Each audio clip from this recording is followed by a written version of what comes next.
Bueno, la charla siguiente está dada por la doctora María Mónica Vaquero Hoyos, que nos acompaña el día de hoy. La doctora es otorrinolaringóloga pediátrica del Instituto Nacional de Pediatría, Ciudad de México, Universidad Autónoma de México, y nos va a hablar acerca de un tema muy interesante, que es la apnea del sueño, más allá de la amigdalectomía. Doctora, muchas gracias por estar con nosotros en esta mañana. Muchas gracias, buenos días. Para mí es un honor estar acá con ustedes. Gracias por la invitación y vamos a hablar sobre la apnea del sueño más allá de la de una amigdalectomía, que es para lo que nos remiten usualmente los pacientes a los otorrinos.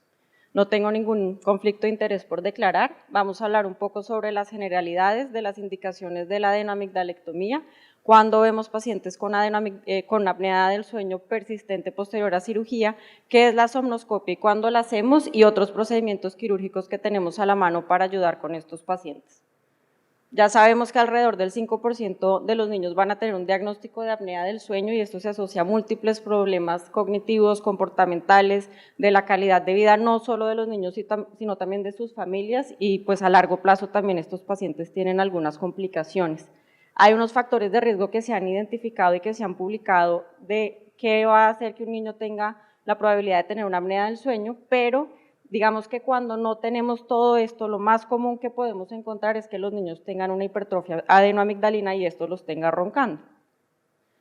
Lo que hablamos nosotros en la consulta siempre es ver si tienen episodios de ronquido que sean más de 3 veces a la semana. A veces son niños que llegan roncando una noche, con el cambio de posición mejoran, pues digamos que eso no es un problema tan grande.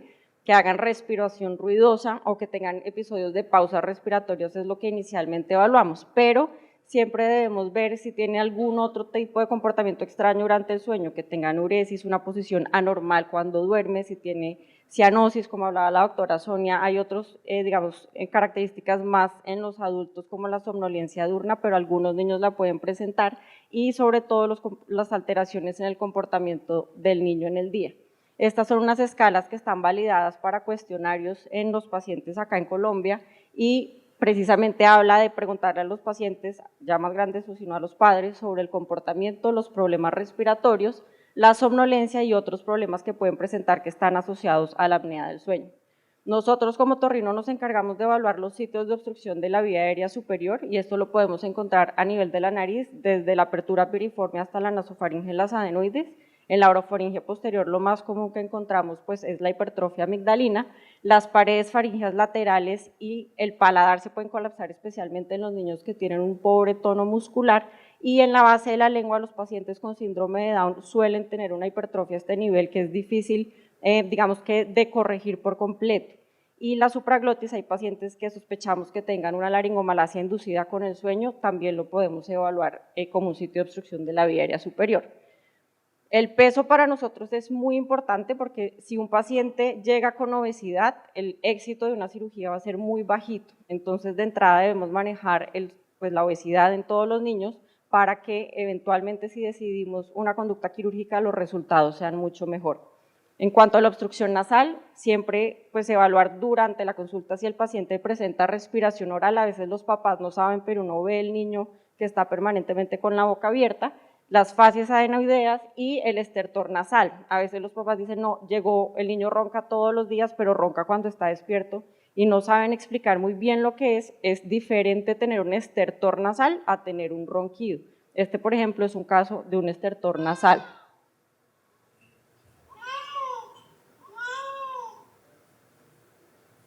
Entonces, ahí es importante indagar con los papás realmente si es un estertor o si es un ronquido lo que está presentando el niño. Evidentemente, en la primera imagen pues vemos una hipertrofia severa de cornetes. Esto no es lo usual que encontremos, pero sabemos que por más esteroide que le ofrezcamos a este paciente, la probabilidad que ese cornete mejore pues es baja, entonces hace parte de lo que nosotros podemos ayudar a corregir. La desviación septal, a la fecha digamos que se ha controvertido mucho a qué edad empezar a hacer tratamientos quirúrgicos a nivel nasal, pero se ha visto que es peor dejar un paciente con una obstrucción nasal por los cambios craneofaciales que van a tener que la edad como tal en la cual se hace la cirugía. Nosotros usamos técnicas distintas para hacer la cirugía en niños que en adultos, precisamente para conservar esos centros de crecimiento craneofacial que no se alteren tanto, pero no se ha visto que por hacer una septoplastia en un niño de 4 o 5 años se genere una alteración en el crecimiento craneofacial a largo plazo. Y pólipos, pues es muy raro encontrarlo en niños, pero siempre hay que estudiar. En la primera imagen ustedes ven una hipertrofia amigdalina, digamos que con este paciente es muy fácil tomar una decisión. Si el niño llega roncando y tiene las amígdalas de ese tamaño, pues definitivamente no hay que hacer mucho más sino tratar de desobstruir esta zona. Evaluar los pacientes que nacen con malformaciones craneofaciales, la microretrognatia o paladares duros, altos, eso nos indica que hay algo de obstrucción nasal que ya está generando unos cambios craneofaciales, falla en el medio o hipertensión, debemos tenerlos presentes. Usualmente nos llegan pacientes con múltiples radiografías de cada un faringio, esto es un solo paciente y tiene más de 5 radiografías realizadas durante su vida, y como nosotros tenemos a la mano la posibilidad de no irradiar estos pacientes, realizando una nasofibrolaringoscopia, que es un examen que realizamos con el paciente despierto en el consultorio. ¿Qué es lo importante hacer durante este examen? Este es un examen que es molesto, obviamente es como una prueba COVID, que yo creo que muchos ya tienen la experiencia cómo se hace, pero es distinto uno hacerle un examen a un niño de 2 o 4 años con un lente que mide 4 milímetros contra uno de 2.5 o menos, que es el nasofibro pediátrico que usamos pues los otorrinos pediatras. Entonces sí es molesto, pero lo importante es saber con qué elemento usarlo para que el paciente lo tolere de una mejor manera.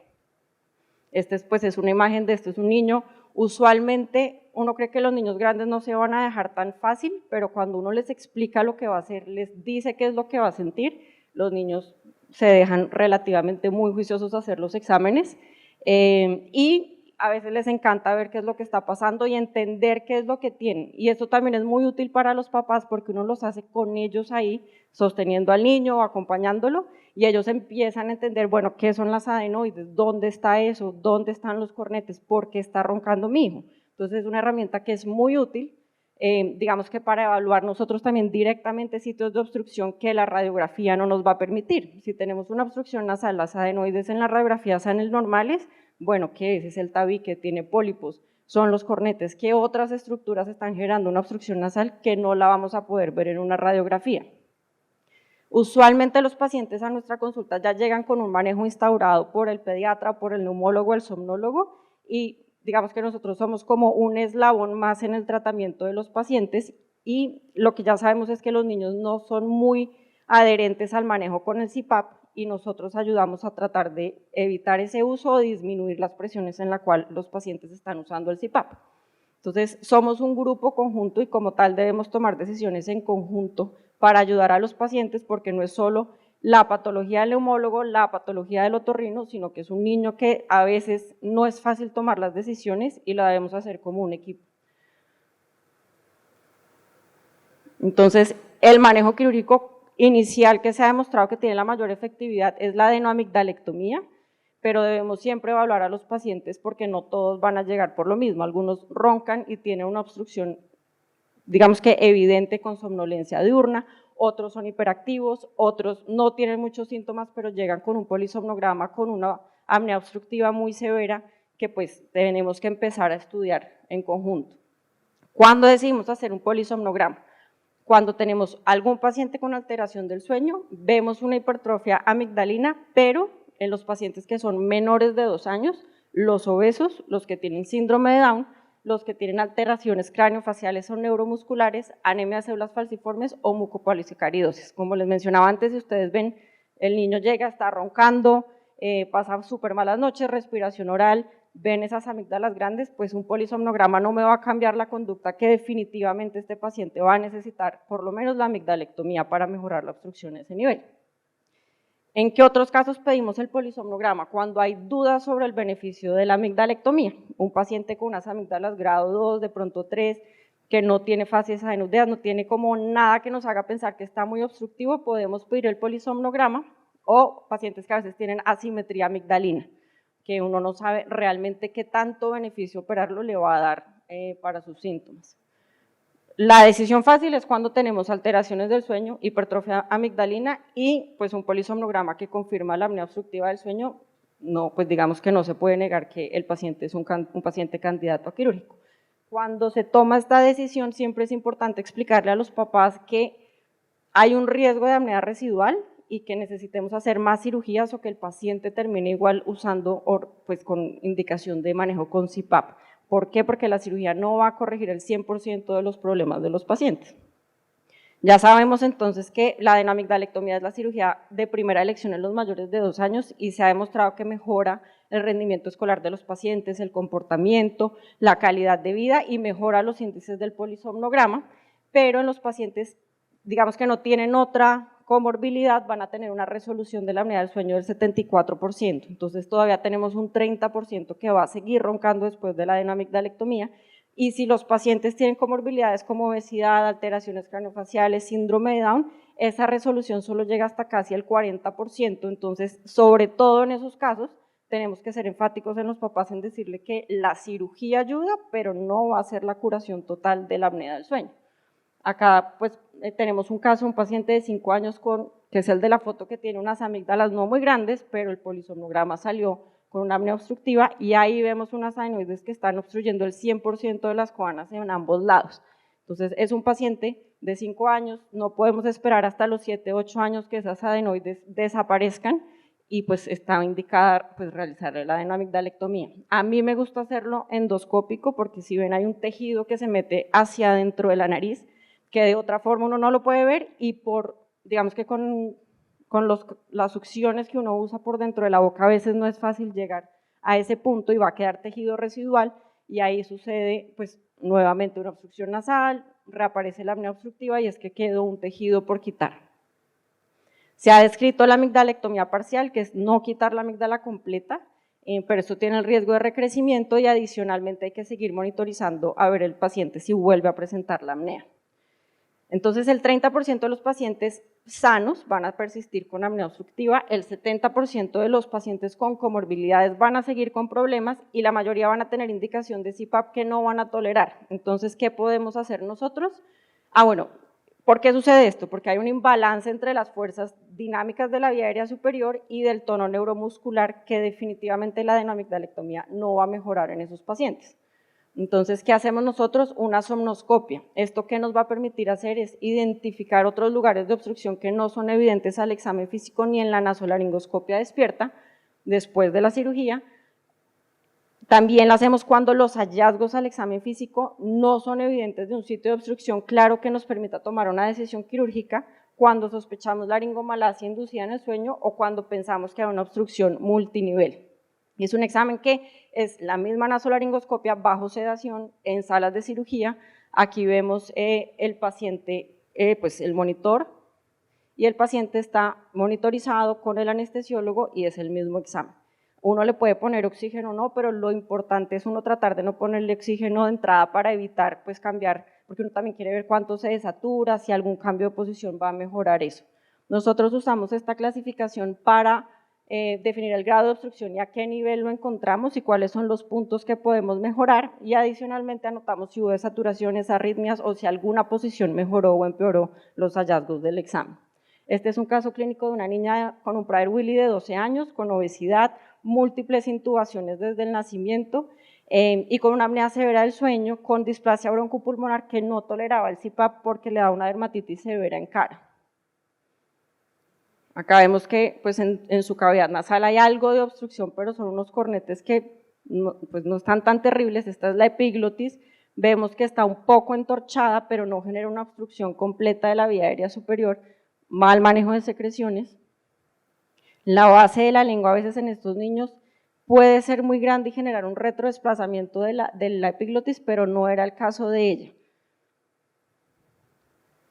Entonces ahí nosotros esperamos más o menos que el paciente ronque, se desature, digamos que lo que se deba desaturar, tiene unas amígdalas que tampoco están haciendo una obstrucción, no hay patología en la subglotis que nos haga pensar por los múltiples antecedentes de la intubación tenga una estenosis subglótica.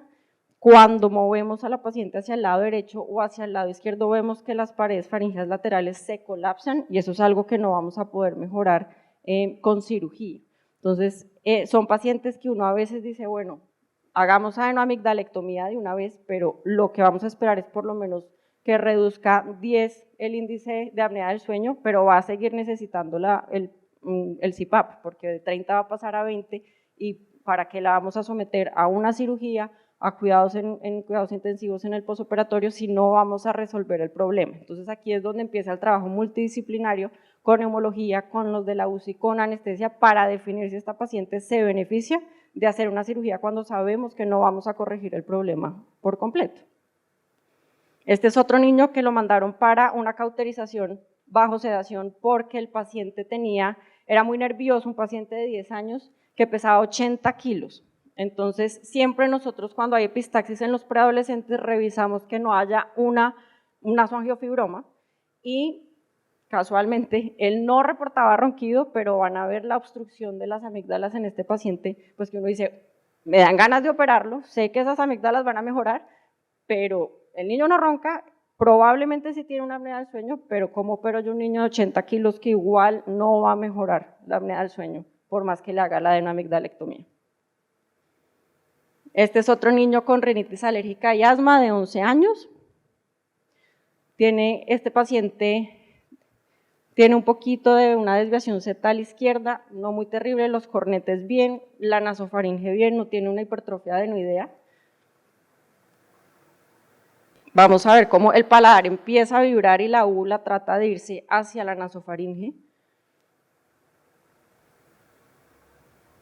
En este momento el paciente se empieza a desaturar hasta 72, se hacen maniobras de elevación del mentón y se ve cómo se permeabiliza la vía aérea y haciendo un avance mandibular, uno ve que se amplía ese espacio anteroposterior y el paciente está bien. Aquí es en reposo, vean la amígdala lingual, lo que les explicaba del retrodesplazamiento de la epiglotis, genera una obstrucción completa, pero que podemos ver durante el examen que haciendo un avance mandibular eso mejora. Hacia los lados también el paciente se obstruye, entonces posicionalmente no lo voy a poder corregir, pero sí con un dispositivo de avance mandibular es posible que este paciente mejore durante las noches de la apnea del sueño y no sea necesario hacerle cirugía por parte de otorrino. Este es un paciente con un síndrome de West, con una disfagia severa, también con una apnea del sueño severa, que fue difícil tomar la decisión porque es de estos pacientes que sabemos que va a persistir con un problema de apnea central. Sin embargo, vean la obstrucción que le genera a las amígdalas del 100%, en algo va a mejorar y pues al ser un paciente pues en las condiciones que él está probablemente no tolere el CPAP, ahí digamos que la decisión en conjunto, en junta, fue realizar la adenoamigdalectomía para ver si en algo podía mejorar el paciente y por lo menos la presión del CPAP no fuera tan alta o ver algún tipo de ventilación que mejorara. La amigdalectomía lingual es muy útil para nosotros en el síndrome de Down. Acá tenemos el caso de una niña que se le realizó una adenoamigdalectomía.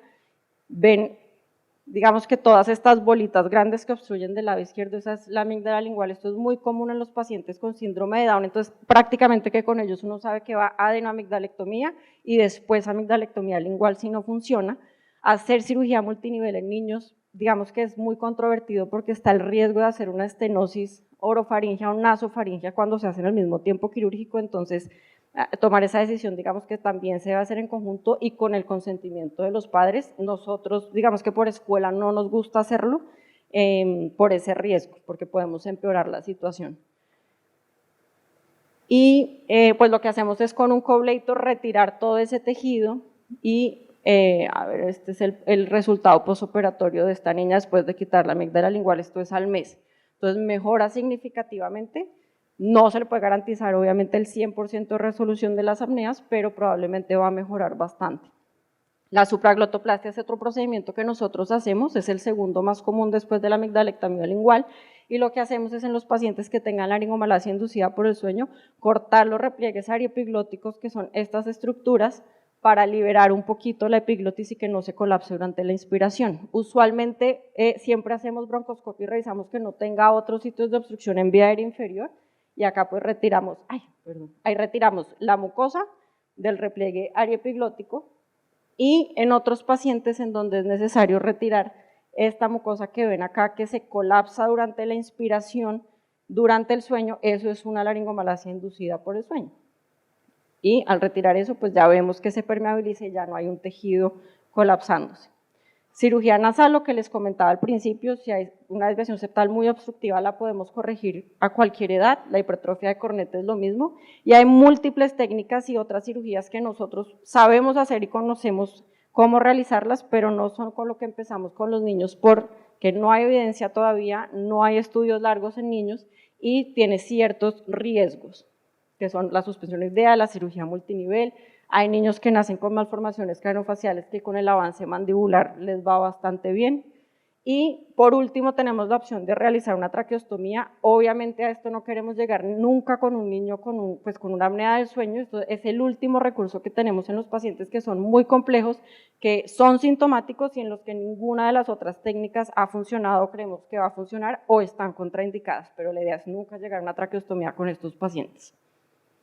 En conclusión, esto es un manejo que es multidisciplinario. A nosotros en el hospital nos gusta trabajar de la mano de neumología, del pediatra y del personal de la UCI, de anestesia, del alergólogo. Todos tratamos como de tomar decisiones frente a estos pacientes y sobre todo incluir a los papás porque ellos son los que también tienen que cuidar ese posoperatorio o manejar al paciente con el CPAP en casa.